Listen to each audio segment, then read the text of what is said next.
So today on our webinar, we'll be looking at posture tips for home and office workers.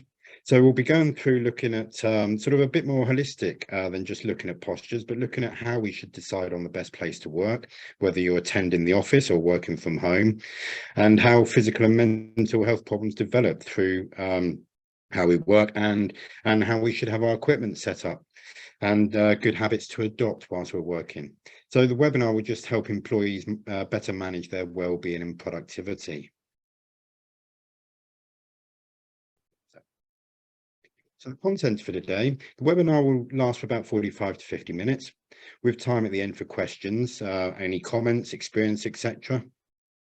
And will consist of a brief introduction to me and Osmond Ergonomics.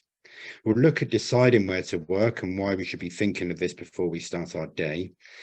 Looking at what the risks are from adopting poor postures when we're working with predominantly computers, but it could be tablets or phones, how we have our chairs set up so we can improve our postures, and then looking at the rest of the workstation to promote good postures, and then some other advice just for general looking after and managing our well-being and productivity.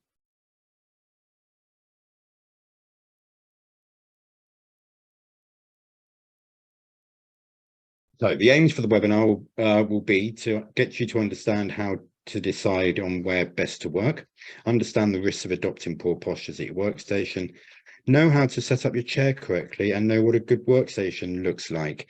So that's the aims of the webinar. And in terms of the introductions, so my name is Stuart Entwistle. I'm training manager for Osmond Ergonomics, and I've been working with Osmond Ergonomics now for 21 years, almost 22 years, but it's always been in a form of training. So I started off with Osmond Ergonomics, developing and creating our installation service, where we provide one-to-one training with users of the equipment that we were delivering, so predominantly around chairs and desking. But after doing that for a number of years, decided I needed a fresh challenge, so I became an advanced DSE assessor. So that's around 2005, and I still carry out DSE assessments or display screen equipment assessments today, as I believe that's where I learn my craft, and I can sort of see what's going on in terms of ways in which people are working, especially after the turbulent times we've had over the past few years. The ways in which we are working and being asked to work have changed quite considerably. But we don't just do display screen equipment assessments. We get asked to come in and just focus on a particular area of an assessment that maybe a client has done internally, and then again that normally revolves around seating. We also get involved with carrying out ergonomics assessments for students entering higher education, so university students with disabilities, and we can provide assessment services to look at improving their study areas, and vehicle assessments, making sure that vehicles are fit for the person who's driving them. And then around 2013, took on the role of training manager for the company. So looking after and overseeing our internal training, and then mainly delivering external training, webinars, workshops, etc. In terms of who Osmond Ergonomics are, so we're based just outside of Wimborne and Dorset, so it's not too far from Bournemouth on the south coast. And we just generally, if I could sum up what we do as a business in one sentence, it'd be that we provide products and services to improve well-being and productivity within the workplace. The core aim of us of the business is to focus on the outcome of the client rather than the sale, as we believe that delivers a better service and builds stronger relationships along the way. If you ever need to speak to any of my colleagues, we're all trained DSE assessors, and the majority of my colleagues have also done an extra 3-day ergonomics in practice course, which looks at the wider topic of ergonomics. We do regular internal training days, and it's not just about the next new shiny product that's coming to market. It's a bit more holistic than that. So all my colleagues have been through a sort of physio-led training over the years, mental health awareness, dyslexia awareness. For myself and my colleagues who are driving for the company, we've done advanced driving courses. So our training plan is quite holistic and quite broad, but that's so we can sort of have those conversations and have an idea of what's going on. We're corporate members of the Chartered Institute of Ergonomics and Human Factors. We've also got approved training with the IISM, the International Institute of Risk Safety Management, and we have ISO 9001, which sets out our criteria for quality management systems, and 14001, which sets out our criteria for our environmental management system. Okay, so that's just a little bit about myself and Osmond Ergonomics and sort of what the webinar is going to entail. So let's get on into the subject matter for today. So I never know who's going to be participating on these webinars or any training course I deliver. So I tend to start from the basics. And what we're dealing with here is essentially ergonomics. And ergonomics is about fitting the task and the equipment to the person rather than the other way around. So it looks at the physical aspects of how we work, so how we have our workstation set up. It looks at the visual side of things, so prompts that we can see. So maybe the arrival of a new email in our inbox, we get a pop-up that alerts us to an email that's just arrived. And then audio responses as well. So again, when an email arrives, we can have a bing or a bong go off just to alert us to the arrival of that email. So ergonomics isn't just sort of about how we set up our equipment up. It's about sort of us and putting that task and the equipment that we use to suit us rather than the other way around. And a good example that I tend to use is a car cockpit. So I think the majority of us do drive, or if we don't drive, we have been in a car, I'd imagine. And in terms of that physical ergonomics, we can adjust the seat, we can adjust the mirrors, the steering wheel, etc. So it enables us to reach all the controls, see out the windows, and be able to drive from A to B as safely as possible. We also have visual responses in cars. So when we put our indicators on, we get a flashing light on the dashboard to alert us that the indicator is flashing. When we get low on fuel, then we get a visual light come up to warn us that we're getting low on fuel. And then the audio side of things, we get a tick when the indicators are going. If the seatbelt is not plugged in, then we'll get an audio alarm. When we get low on fuel, we'll get a bing or a bong again. So those are all sort of examples of where, motor manufacturers have created vehicles so they can fit as many people as possible sort of in those to drive those vehicles. But it's all based on ergonomics. It's about having that adjustment so we can create that environment to suit us rather than the other way around. And if we use that as an example, why would it be any different than when we start work at the start of the day with our workstation, our desk, our computers and our chairs? Why wouldn't we set them up at the start of the day? Because we wouldn't get into a new car or a car that's shared maybe without sort of setting up the interior of the car before setting off on our journey. So before we start our work, why would it be any different? So there are potential risks when we're sat in front of our computer working away. And the most obvious or the most common one I see when I'm carrying out assessments is what we would call musculoskeletal disorders. So they refer to a group of conditions that are characterized by pain and loss of physical function. And that may include lower back pain, joint injuries, neck pain, muscular aches and strains, maybe some repetitive strain injuries, but they all come under that umbrella of musculoskeletal disorders. We also have a couple of other areas that we need to be aware of. One would be visual fatigue. So we tend to, and we saw a big increase in sort of visual fatigue and headaches and migraines when we were in lockdown during COVID, when we were all told to work from home, because a lot of our work was being done on the computer. Those meetings that we would normally have face to face, we were doing those via Teams or Zoom. So we were spending a lot of time in front of the computer, which created that sort of visual fatigue because we were just staring so long at it. And it leads, as I mentioned, to headaches, to migraines. So we need to make sure that we sort of look after our eyes, because ultimately that's going to have an effect on our posture. Because whatever we're looking at, if we can't see it clearly, or maybe our eyes are tired and fatigued, then we end up leaning forward, which is going to create strain on the upper body, the neck, the spine, etc. So opticians will often talk about a 20-20-20 rule when we're using computers. And what they mean by that is after 20 minutes of staring at your screen, you should then look away at something that's about 20 feet away for about 20 seconds. The idea being is it allows the eyes to relax and to rehydrate themselves. So when we're looking at our screen for long periods of time, our blink rate slowly reduces. And it's the act of blinking that keeps our eyes hydrated. So if our blink rate reduces, then our eyes start to become dehydrated, especially in the times where we've got central heating on, maybe in the summertime in air-conditioned offices, then our eyes can become quite dry. Also, within the eyes, we have 6 muscles. And muscles aren't designed to hold a posture, as I'll go on into a bit more detail in a minute.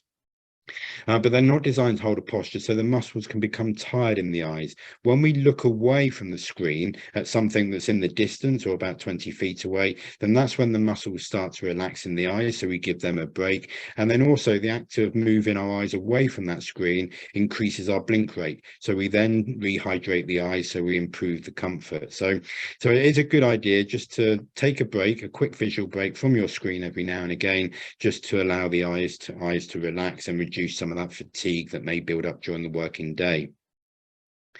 We also have to be mindful of stress as well. So that's physical and psychological.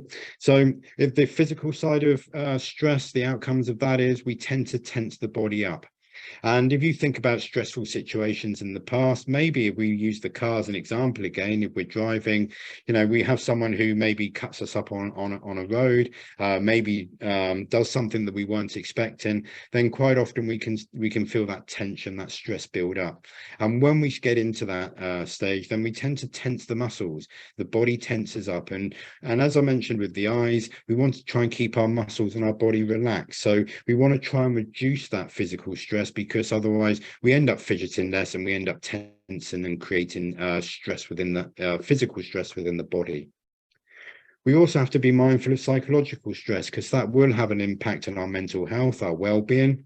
During lockdown, when we were all working from home, there was quite a lot of stress created through isolation, through feeling of that loss of contact with colleagues. As human beings, we are social creatures. We like to be around people. We like to be able to interact and have conversations. So that isolation that we were experiencing from working from home with some people did cause some stress.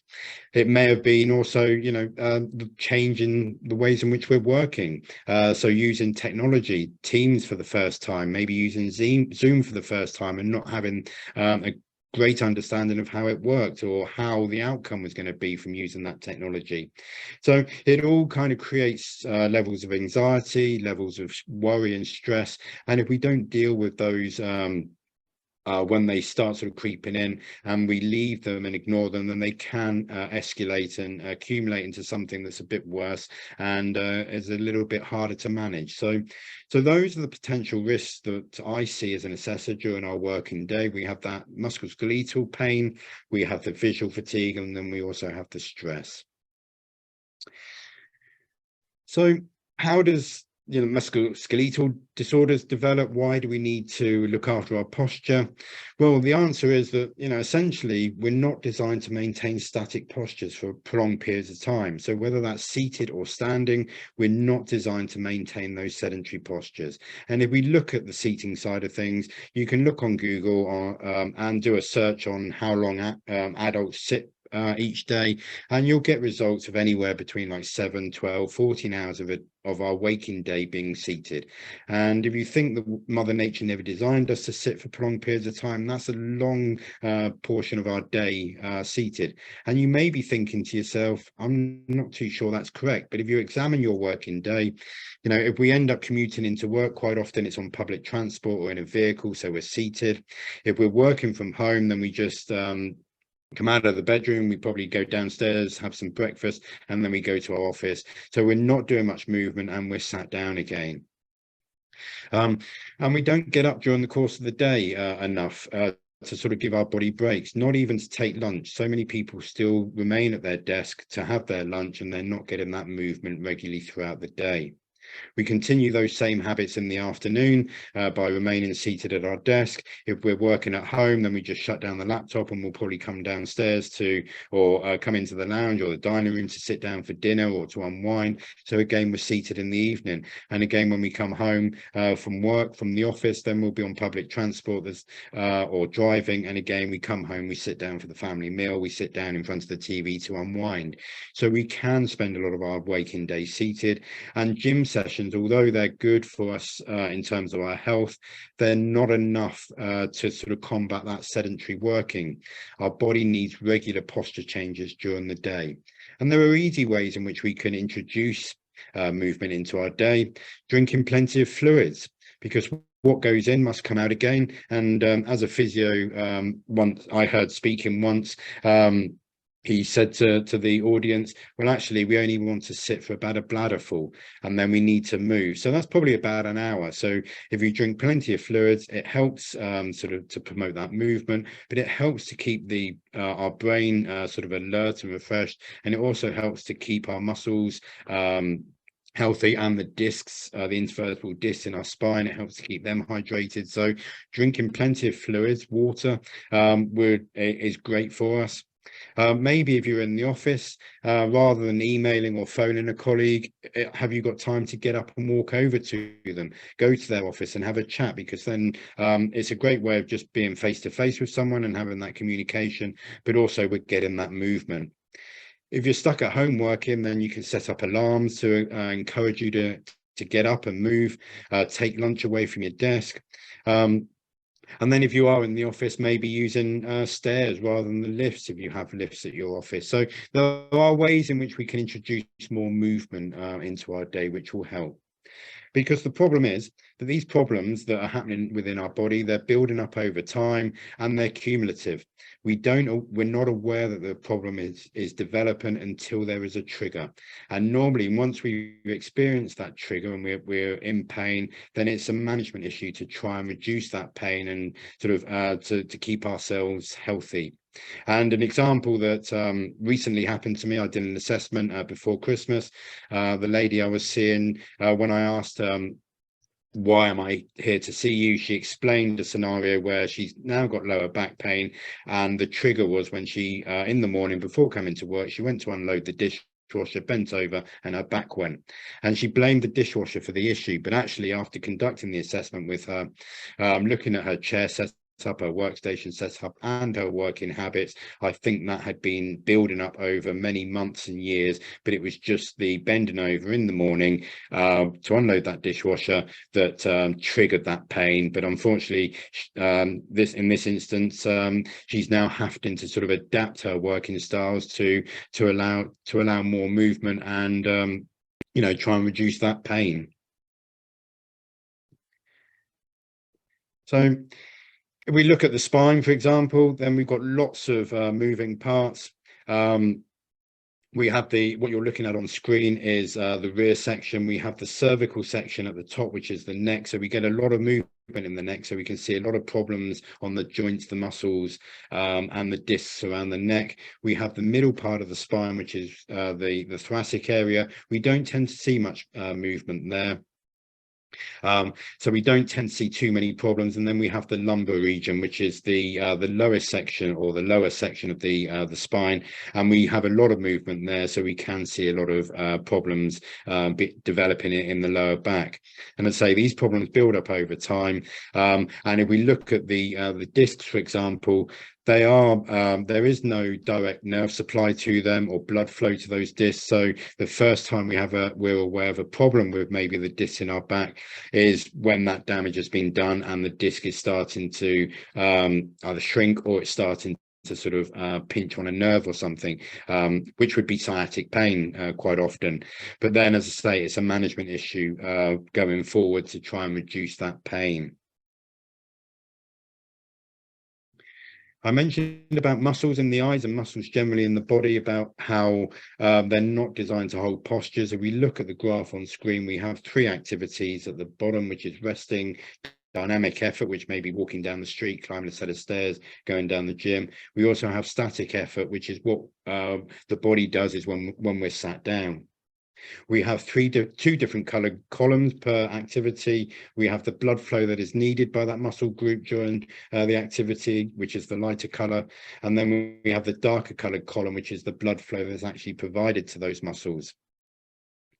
So when we're resting, the muscles are relaxed. The muscles aren't working like pumps to circulate fresh blood and nutrients around, but because the muscles are relaxed, they're not using a huge amount, so the body is fairly happy.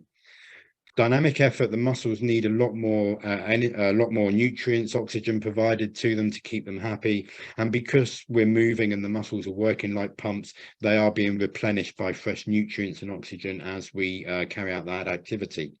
Now, when we come to static effort, we are asking the muscles joints and everything in the body to keep a posture, but we're not moving. So when you entered the chair, your muscles were refreshed with nutrients and oxygen, but the longer you stay seated, the more the muscles use those nutrients up and that oxygen supply, but they've got no way of getting rid of the waste products that the muscles create, so like lactic acid. So then the muscles can become tired, they become fatigued, and if it's left and ignored, then it can develop into something a bit more uncomfortable and a bit more painful. So we want to make sure that we get regular movement during the day. And just on going back to the spine, something I did omit just a minute ago was that actually, a lot of people think that when we're sat down, we take pressure off of the back. But actually, if we sit correctly at a desk, then we actually increase the pressure on the lower back by about 40% compared with standing up. And if we sit in a poor posture, so leant forwards, for example, then we actually increase the pressure on the lower back by about 90% compared to standing up. So sitting down isn't that good for us. And then the other problem we've got is when we sit down with the visual side of things, when we're looking at items, if we have stuff that's too far away or too low, then we end up leaning forward, we end up craning our head forward, and that actually creates a lot of strain on the neck and down through the spine because our head weighs about 5 to 6 kilos. If you're unsure about how heavy that is, then I'll strongly suggest maybe getting a bag and just putting some tins of beans or soup in there until you've got to about 5 kilos, and then just seeing how heavy that is, because that's the weight our neck is trying to support. Now, when we're stood up, the body is balanced, so the muscle, and we're moving around, so the muscles and the joints aren't too bothered by that. But when we start sitting down, we unbalance the body, and as we start leaning forward, we effectively increase the weight of the head through the laws of physics. So if we were to be using a laptop flat on our desk, on our table, then we could probably lean forward by about 4 inches, I would have thought. So then we've quadrupled the weight of the head. So we're asking the neck to support about 20 kilos of weight. And considering that muscles aren't designed to hold a posture, if I was to ask you to hold 20 kilos in your hands or arms without moving your arms, then your biceps would probably start to get tired very quickly. And that's what's happening with the neck when we are leaning forward. So we need to be aware of all of this because it's a cost to us if we ignore it, because the pain we don't pack away at the end of our working day, it's going to be with us 24/7. And then if we're unable to come into work, then there is going to be a cost to our employer or to businesses generally. And if you look on like the Office for National Statistics or the Health and Safety Executive website, then they will say there are millions of working days lost through either mental health or through musculoskeletal disorders. So there is a big cost to business and to us if we don't sort of take on this proactive approach. So generally, before starting your working day, and maybe these are thoughts you want to have the night before going into work, you want to think about your working day and plan accordingly. So think about what activities you have to complete. Where is the best location to be able to carry out those activities? Are you going to be working on the computer? Are you going to be doing phone calls? Do you need to have meetings? And then think about the length of time which you're going to be needed to carry out those activities. So is the phone calls only going to be for a short half an hour during the course of the day? The computer work, are you going to be there just replying to emails, or have you got to concentrate on a report or a project that you're doing? So think about what activities you need to do, and then think about where best to do those activities. If you're going to be attending the office, then I would suggest only carry what you need, because what we're carrying, especially if you're commuting, maybe you're on the London Tube or you're on a bus or something like that, then that is quite a weight to sort of carry around. So we want to minimize the amount of stuff that we're taking just to reduce that strain on the body through carrying whatever we need to take into work. If we have decided to work at home, then what I would suggest is avoid using soft seating where possible. I know it's tempting to just sit on the sofa or maybe on the bed to carry out work while you're at home, but actually it's going to have a negative impact on our posture whilst we're working. So I'm not saying don't use soft seating, but if you do need to use them, then change or move your postures more frequently. Ideally, you want to try and use a table and chair and replicate that office setup as far as possible. So getting your screen set to the right position, setting your chair up so you're sat at the right height, etc. And then keep yourself away, make sure that you can be away from distractions from working from home, because a lot of people work from home just to be able to have that quiet space so they can concentrate. So you want to find a space where distractions can be kept to a minimum. When you are setting up your equipment at home, you want to sit and set up the equipment up right angles to the window where possible. If you're close to a window, I would advise not sitting directly in front of a window, because then that can increase fatigue on the eyes due to the bright lights, the natural light coming in through the window, and the comparatively dim screen that you're looking at. So the pupils can struggle with balancing that light coming in and then the light that is being emitted from the screen. So again, that can increase fatigue. And try and avoid sitting with the windows behind you, because especially as the sun comes around during the day, then you may end up getting glare reflection issues on your screen, which will then just cause or encourage poor postures as you move your body or move your head to view things on the screen. So 90 degrees to a window is advisable. And then if you're using a spare room or study, they do tend to be quite dim in terms of lighting levels. So especially this time of year where it gets dark, or it gets bright late in the day and it gets dark early in the days are quite short, then maybe use a task lamp on your desk just to brighten up your work area to reduce some of that eye fatigue that we experience just generally from working with computers.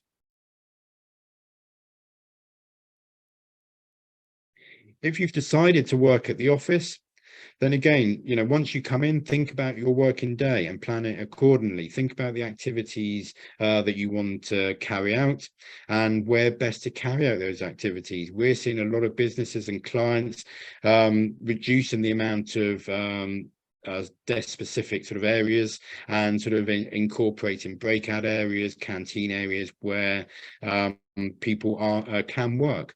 But there are certain areas are best suited for certain activities. So if you're coming into the office to collaborate with colleagues, to brainstorm ideas, to work on projects, then that's probably best done sort of in an area where maybe a canteen or a soft seating breakout area where you can talk. Doing collaboration type activities in an area where people need to concentrate, so where there are specific workstations, may cause a distraction for others. So you need to be aware of your colleagues as well, and not cause them sort of any stress through those distractions. If you're coming into the office and you need to carry out some concentration activities, maybe you've got an email that needs to go out, then use the workstation, so then you're away from the hustle and bustle of any canteens or soft seating areas, so you can focus. Maybe when you're accepting telephone calls, if you're at an area where it's quiet for concentration, then maybe think about moving away from your desk to somewhere where you're not going to disturb others. If you are using a soft seating area or breakout area to with your laptop, then don't spend too much time on the laptop. If you're using it continually for a period of between 30 and 60 minutes, then I would suggest any longer than that, you really need to be setting yourself up at a workstation. Otherwise, you are going to be creating strain on the body. When you do set up your workstation, then adjust the chair to suit you. So find out where the settings are and adjust the backrest so you can set yourself up, adjust heights of the screen, etc. Connect your laptop to a monitor, or use a laptop stand or a docking station, and then plug in your separate keyboard and mouse, and then adjust that screen height so you're not tempted to look down at all.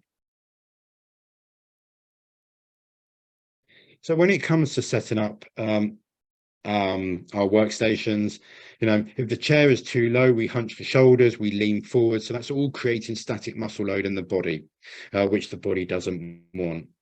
We may end up sort of stretching our arms out sideways. The head will probably be tilted forward.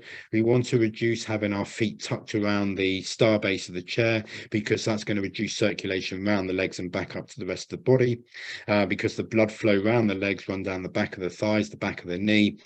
So just like a garden hose pipe, if I was to turn it on and fold it in half, the water flow out the end will be greatly reduced. So the same is happening when we end up sort of tucking our feet underneath the chair or around the star base. We are just reducing that blood circulation around the legs and back up to the rest of the body.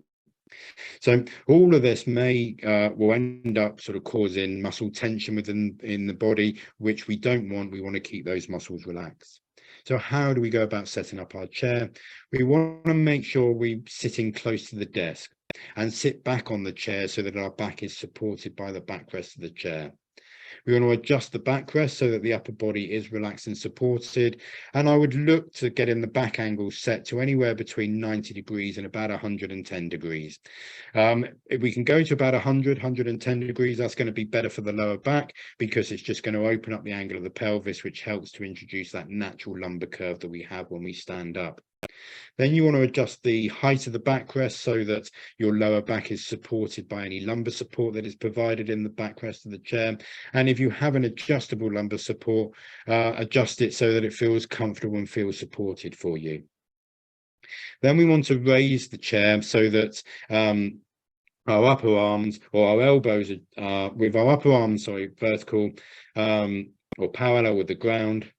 With our forearms parallel to the ground, elbows just above the working height of the desk. We want to just be able to relax our hands on our keyboard.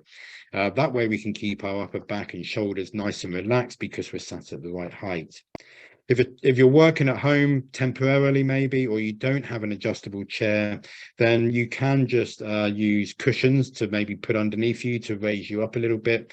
Maybe use a cushion to give yourself extra lower back support, or maybe a rolled up hand towel. If your feet don't reach the floor when you're sat up at the correct height, then you need to use a footrest, or maybe if at home, just place a box or something underneath the table, so somewhere where you can rest your feet, just to take the strain off of the legs, which in turn will put strain on the lower back.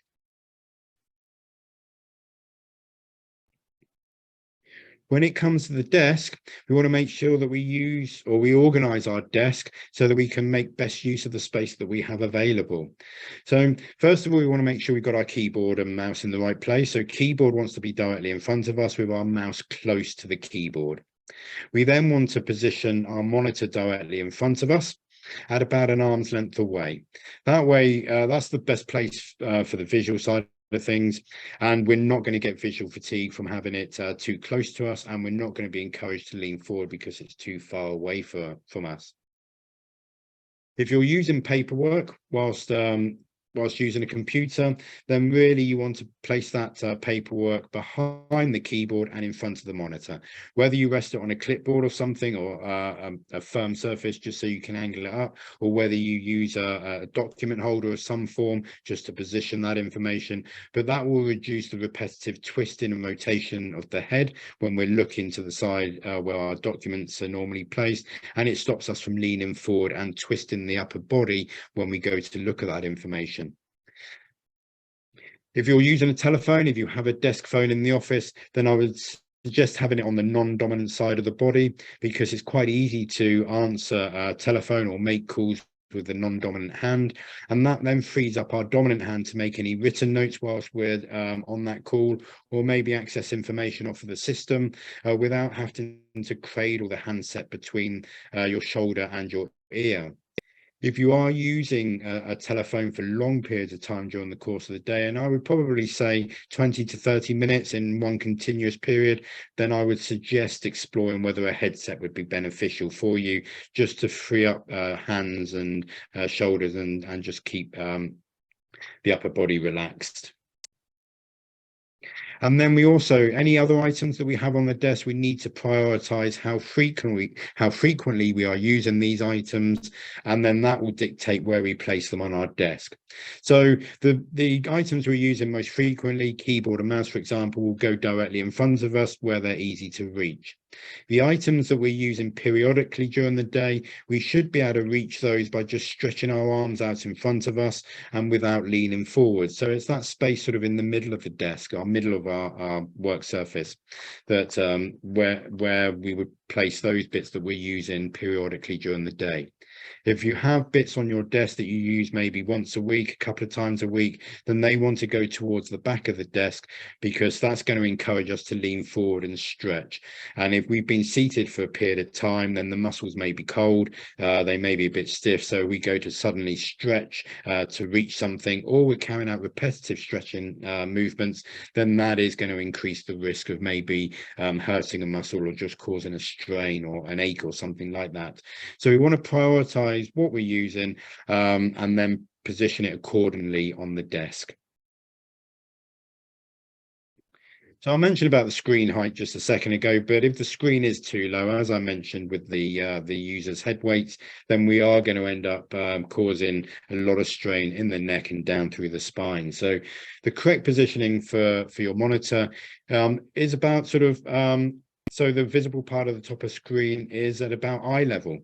So that way, when we're looking at the screen, our head is going to be in a neutral posture. But we can tweak that a little bit. So if you do experience some form of neck discomfort, then we can look at sort of tweaking it a little bit depending on your typing skills. So if you're a touch typist, a classically trained touch typist, or essentially you don't need to look at the keyboard when you're typing, then we have the screen positioned at a height. So when you're looking straight ahead, as I mentioned, your eye line should just meet the visible part of the top of the screen. If you're what we would call a hunt and peck typist, so you need to look at the keyboard and you hunt out the keys and peck away with a couple of fingers, then you may benefit from just lowering your screen slightly, just so then you can use your eyes to navigate from the screen to the keyboard, rather than doing that repetitive nodding with the neck and the head. The screen, as I mentioned, should be about an arm's length away. And again, if you're using a laptop, this ideally should be on a stand with a separate keyboard and mouse, or plugged into a docking station that's connected to a separate monitor, keyboard and mouse.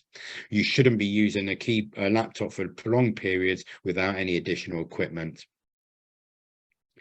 If you're working at home and you don't have an adjustable monitor stand or a laptop stand or anything like that, then maybe you can just put your screen on some books so that you raise the screen up so you're at a better height. If you're using multiple screens or dual screens, then we need to sort of be aware of how we're using them to dictate where we position those. So we need to think about how much we're using each screen during our working day. If you find that you are using one screen predominantly more than the other, then what we need to do is set up our screen so that that main screen, the primary screen as we would call it, is directly in front of us, as though we're using a single screen. Then the secondary screen, or our reference screen, would then go on the left or the right side of our primary screen. And we want to put that on the side of our dominant eye.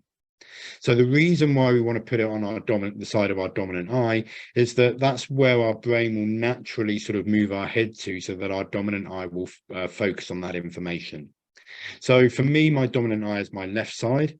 And if I put my reference screen on the right side, then essentially all my brain is going to do is make my head rotate. So my left eye is focused on that reference screen. So there's a lot more rotational movement compared to having it on the same side as my dominant eye, because then my head only has to move a little bit to view my reference screen. So we put the screen on our dominant side there. We have created a 90-second video, which the link on screen will take you to explain how you can find your dominant eye. But it's quite easy to do. What I would suggest is just find an object that's in the distance, and then with both eyes open, stick your thumb up, or use your hands to sort of put your hands together to sort of make a circle around it with your fingers. And then one eye at a time, you want to close and then open. you will often find, or most people will find, that when you close one eye, that object will move out away from where your thumb is, or it may move out of that circle that you've made with your hands and fingers. So that is your non-dominant eye. So the eye where your say your thumb covers that object when you've got the opposite eye closed, is going to be your dominant eye. So where your thumb remains over that object, that will be your dominant eye. So hopefully I've explained that correctly. I sort of almost got myself tangled, but as I say, on screen there is that link, and that will be available in the slides that I send out. If you're using both monitors in equal proportions, then what we want to do is set the monitors up so that where they join side by side, that's in line with the middle of the body, because then again, it reduces that rotational movement of the head and the neck. And if you're using any more than two monitors, then again, it's that same principle of working out what you're going to be using the most, which screens you're using the most, and then positioning them accordingly. And you may want to just angle the monitors in slightly again, just so that it's a bit more comfortable to see everything on there. So if you are able to use sit-stand desks, and that's a great way of getting some movement or allowing us to move during the course of our working day. But you know, it is about, these desks are there to help us move more during our day without having to sort of tear ourselves away from the work that we're doing. And I remember in my interview all those years ago, my MD told me that I was going to be teaching adults how to sit down, which I thought was quite a bizarre statement to say, but actually that's what I've been doing for the last 20 years. But now I'm also teaching adults how to stand properly. So a lot of people hear stories about how we're not designed to sit down for prolonged periods, how sitting is damaging us. So they see these sit-stand desks and they think, actually, we'll get one of these and then I don't have to sit. But actually, standing for prolonged periods is just as bad as sitting for prolonged periods. So it's about getting that regular movement. So we want to make sure that we move regularly. And the guidance coming through at the moment is to look at maybe a half-hour time cycle, and then sit for 20-25 minutes, and then stand for a few minutes, and maybe get some movement in as well. But if that's too short, then maybe you look at an hour time cycle. So sit for no longer than 50 minutes, and then stand for about 5 or 10 minutes. But the reason for the new advice is that scientists have discovered that actually our muscles need regular movement or activation during the course of the day. So just the motion from exiting the chair and standing, and then getting back into or entering the chair again, just that motion is what the muscles need regularly throughout the day. When we're standing, we want to make sure that we've got a good stable base, keep our knees relaxed, because otherwise if we lock our knees, then we end up reducing circulation back up to the body. And then we want to make sure that our desk height is at elbow height. So the relationship between our elbow and the desk height is the same whether we're seated or standing. So raise the desk up so that the desk is level with our elbows. And then you may just need to tweak the angle or the position of the monitor slightly, just to improve sort of what you're looking at on the screen. So that's the physical side of things in terms of setting equipment up to try and improve our physical health. Just general well-being and mental health ideas. You know, if we're working a lot at home, then try and keep to normal routines. You know, start the day when you normally would when you go into the office, finish at a sensible time. So don't be tempted to sort of just keep working past your finish time, because we need to have a healthy work-life balance. The body and the mind needs time to recuperate from our day's activities. At the end of the day, switch off your devices, so you're not alerted to those emails coming in, and you can just switch everything off. I know iPhones now have an option where you can set up a do not disturb profile, so you can set it up so that you can still have the phone ready to accept maybe personal calls, etc., but you can filter out sort of work-related emails or just emails generally. So maybe have a look at the phone settings. I would create something that I do is create a list at the end of the day of the bits I haven't completed, and then at the start of the following day I will create and add on to that list of jobs that I've got to carry on, So then you can sort of hit the ground running and sort of get working on the day. You want to make sure you get those regular breaks because it helps the mind as the body, as I've mentioned. If you're working from home, maybe in a spare room, a small sort of study or something, try and open the window regularly just to sort of refresh the oxygen in the room. If you can at lunchtime, maybe go for a walk around the block just to sort of get some movement and get some general exercise, and it will refresh the mind and sort of help reduce some of that fatigue that we feel creeping in during the course of the day. You can stand whilst making telephone calls. Maybe you've got a sit-stand desk and you're on a Zoom or team meeting, then you can stand for that and just try and move around whenever possible. If you're working from home, keep in regular contact with colleagues just to reduce that feeling of isolation. Maybe if you're permanently working from home, are there times when you can, agree to schedule sort of a coffee break virtually? So then you can get with your team and you can just have a general chit chat as you would normally do when you come into the office at the start of the day, possibly. If your office has stairs, then use those rather than using a lift. Sorry, if you have stairs and a lift, then use the stairs rather than the lift because it encourages us to move more. Maybe if you're working at home, for me as an example, I work upstairs, but I have a downstairs toilet. So if I ever need to use the toilet, then I will go downstairs to use that because then it's just encouraging a bit more movement. I'm using the stairs, activating those muscles better. So it's just a general thing that I can do just to try and increase that movement and that exercise during the day. If you are attending the office and you're driving into work, then maybe don't try and park as close as you can to the entrance of your building. Maybe park a little bit further away. So then we encourage a bit of walking before we get into the office and sit down. And maybe do the same when, outside of work, when you go shopping. Don't be tempted to sort of park as close to the entrance as possible. Park a little bit away so then you can sort of get some movement in. If you're on public transport heading to work, then on a bus, maybe get off a stop earlier so that you can just have a bit more of a walk into work. So we are getting the muscles moving, getting that exercise and just helping ourselves for the start of the day. So just to summarize as we come to an end, you want to make sure that when you're sitting at your desk, you sit with elbows level with the top of the work surface. And if you haven't got an adjustable chair and you're working at home, maybe use some cushions to raise yourself up. Support your feet with a footrest if they don't touch the ground, or maybe a box again as a temporary adjustment for working at home.